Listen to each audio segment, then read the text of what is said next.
LycaMobile USA is being promoted as a low-cost mobile network with cheap plans and international calling benefits. But the real question is whether it's actually reliable or just another budget provider with major issues. The service operates as a prepaid MVNO, mobile virtual network operator, meaning it uses larger networks like T-Mobile or AT&T instead of owning its own infrastructure. Now, the idea behind this isn't completely fake. MVNOs are very common, and many people use them to save money while still getting decent coverage from major networks. However, here's the key issue.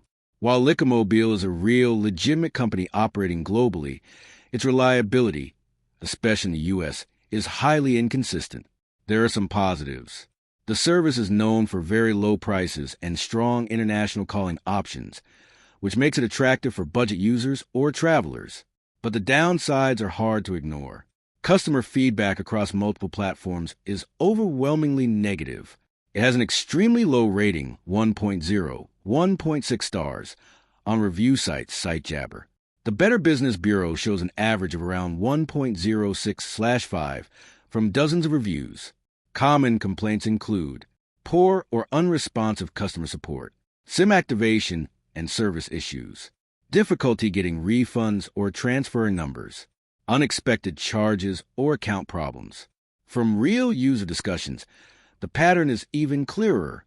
Customer service is the worst, no response, no service support ignoring. On Reddit, users frequently report serious problems like losing service or being unable to port out their number. I've had zero service, can't get my transfer PIN, Reddit. It's also important to understand that as an MVNO, LycaMobile users can experience slower speeds or lower priority during network congestion compared to major carriers.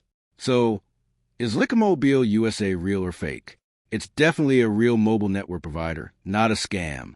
The bottom line is that LycaMobile USA is a legit but high-risk budget carrier, cheap and functional for some users, but with major complaints around reliability and customer support. So it's best suited only if you prioritize price over consistency. Thanks for watching. Don't forget to like and subscribe for more videos.